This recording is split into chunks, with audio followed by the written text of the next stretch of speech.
in the early 1900s. These are the Mongolian wild horses. If you take a look sort of toward the center, you'll see one of our newest Mongolian wild horses. It's a foal. It's only about a month old. And over here to the right, lying down on the ground, you'll see another one of the brand new foals. Both of them were born within 3 days of each other. They're each about a month old. They are inseparable. They're almost always standing right next to each other. Now they're a little bit far apart, but not much. As you look at the rest of the Mongolian wild horses, you may notice a few differences between them and domestic horses. They're just a little bit shorter and a little bit stockier. They also have that very distinctive mane. It lacks a forelock of a piece of the mane that does hang down over a domestic horse's forehead. And it's also kind of short and spiky, and looks just a little bit like a mohawk. That is all natural. We don't trim them that way. As I said earlier, they were on the brink of extinction. The last wild herds of these horses disappeared in the early 1900s, and in 1901, a breeding program was begun in an effort to save the species. They started with only 28 animals. The Bronx joined that breeding program only 1 year later in 1902. And not only have we maintained our herd since then, but that breeding program was so successful that many Mongolian wild horses were reintroduced to their native habitats of Mongolia and China. These are the only true wild horses in existence today, and we'll also hear more about their history. The first accounts of Mongolian wild horses come from rock engravings, paintings, and even cave drawings that date back more than 20,000 years. And the first written accounts were from Tibet, sometime around 900 AD. But these horses remained largely unknown and unnamed to the Western world for many years. During an expedition to Central Asia in 1879, a famous Russian explorer and naturalist, Colonel Nikolai Przewalski, encountered the horse in western Mongolia. Because of his discovery, this species is also known as Przewalski's horse. As we come into our next meadow, we're going to see two endangered species. Right over here to the right up front, are the gaur. The gaur are the world's largest wild cattle. They're up to 6 feet tall, they can be 10 feet long, and they can weigh up to 2,000 pounds.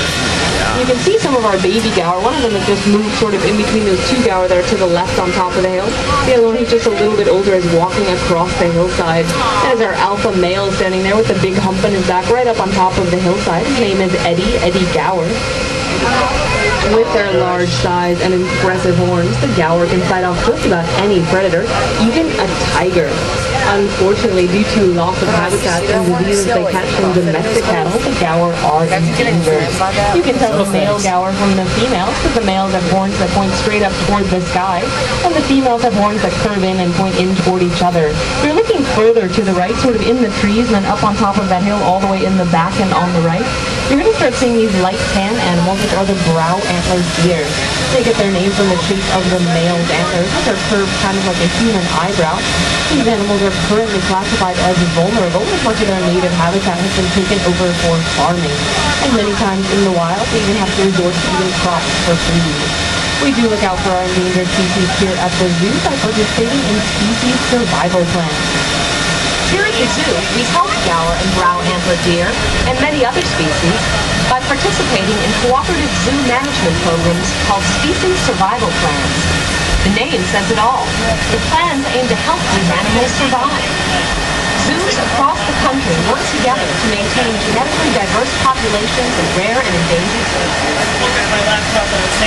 As we're looking at these exotic animals, it's easy to forget that we are in the heart of an urban environment. You might hear some noise coming from behind you, or traffic on the Bronx River Parkway.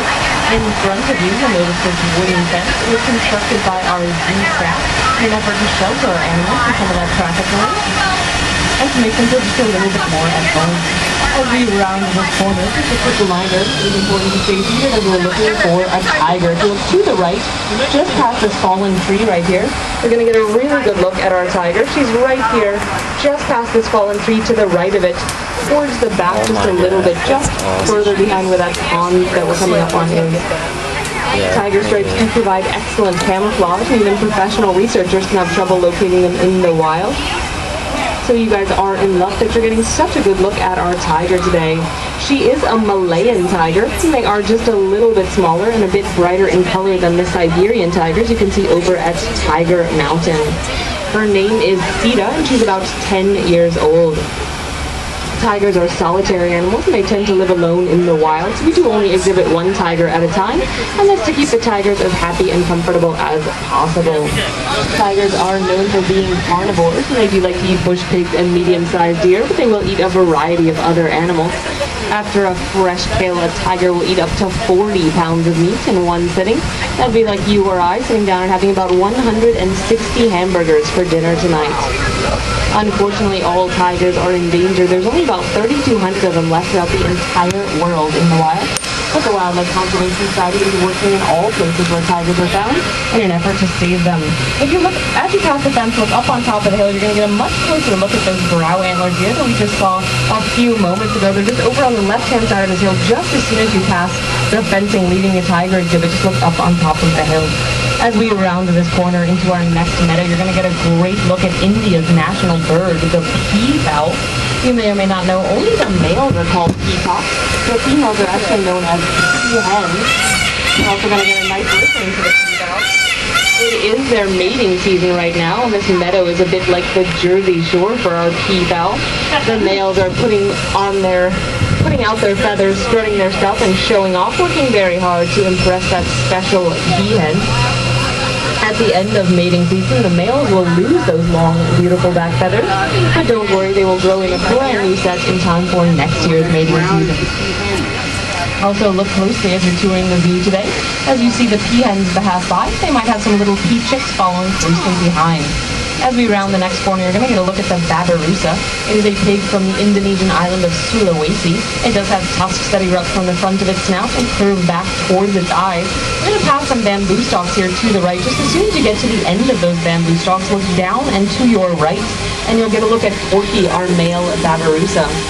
Once you pass the male, you're going to pass a big leafy green tree. And as soon as you pass that leafy green tree, we're on the lookout for a female babirusa. And I think she's over on the right-hand side near the tree, but she blends in pretty well with the mud and rocks. If you had trouble spotting the babirusa, don't worry, the next animals are much easier to find. They are Asian elephants. Elephants are the world's largest land mammal. Unfortunately, they're also becoming one of the rarest. The Asian elephant can weigh up to 12,000 pounds. And if you guys want to see a pea chick, over behind the elephant swimming pool, there's a peahen walking with her two tiny little pea chicks over there to the right. Elephants do have big appetites to go with their big size. Each day, each of our elephants, in addition to other vegetation, will eat up to 200 pounds of hay and drink up to 60 gallons of water. That tree stump to the left of their swimming pool is an elephant-sized back scratcher, and that's not the only luxury that they enjoy. They do get baths twice a week, and don't be jealous, ladies, but they also get pedicures twice a week.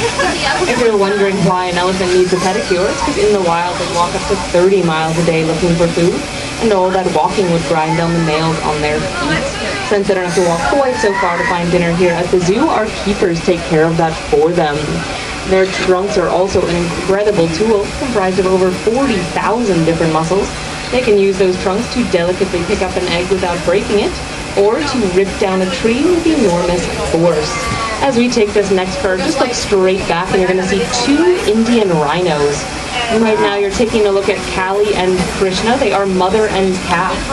Krishna was born in October of 2008. Krishna is obviously the one just a little bit closer to us, and I think he knows his name. I may have just disturbed him. There are only 2 of 9 endangered rhinos that we care for here at the zoo.